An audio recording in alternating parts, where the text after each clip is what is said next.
ഇതാ ഞാൻ വാതിലിൽ മുട്ടുന്നു. ദൈവം ഓരോ മനുഷ്യന്റെയും ഓരോ കുടുംബത്തിന്റെയും വാതിലിൽ മുട്ടുന്നു. അവരെ രക്ഷിക്കാൻ വെമ്പൽ കൊള്ളുന്നു. ഇതാ ഞാൻ വാതിലിൽ മുട്ടുന്നു. ആരെങ്കിലും എന്റെ സ്വരം കേട്ട് വാതിൽ തുറന്നു തന്നാൽ ഞാൻ അവന്റെ അടുത്തേക്ക് വരും. ഞങ്ങൾ ഒരുമിച്ച് ഭക്ഷിക്കുകയും ചെയ്യും. വെളിപാട് 3:20. ഇത് അക്ഷരം പ്രതി പഴയ പുതിയ നിയമത്തിൽ യേശുക്രിസ്തുവിലൂടെ നമുക്ക് കാണാവുന്നതാണ്.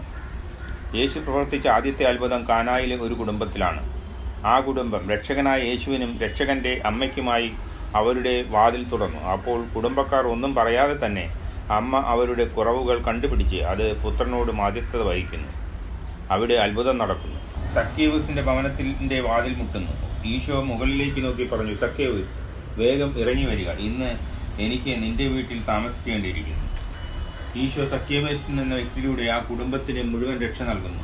ഈശോ അരുളി ചെയ്തു, ഇന്ന് ഈ കുടുംബത്തിന് രക്ഷ ലഭിച്ചിരിക്കുന്നു. ലാസറിന്റെ കുടുംബത്തിന്റെ വാതിൽ മുട്ടുന്നു. ആ കുടുംബത്തിന്റെ നാഥൻ മരിച്ചുപോയി. ദുഃഖാർത്തരായ സഹോദരികളുടെ ദുഃഖം യേശു ഏറ്റെടുക്കുന്നു. അവരോടൊപ്പം ഭക്ഷണം കഴിക്കും എന്ന് പറയുന്നത് പോലെ അവരുടെ ദുഃഖത്തിലും പ്രശ്നങ്ങളിലും പങ്കുചേർന്ന് യേശു കരയുന്നു. യേശു പിന്നീട് അവരോട് പറഞ്ഞു, നീ വിശ്വസിക്കുന്നുവെങ്കിൽ ദൈവമഹത്വം ദർശിക്കും.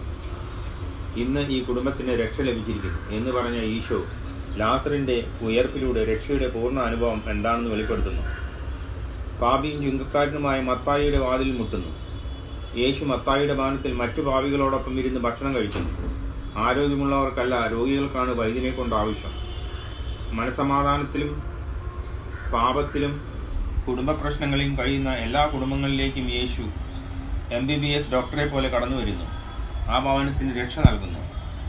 നീയും നിന്റെ കുടുംബവും രക്ഷ പ്രാപിക്കും എന്ന വാഗ്ദാനം നടത്തുന്നു. യേശുവേ സ്തുതി.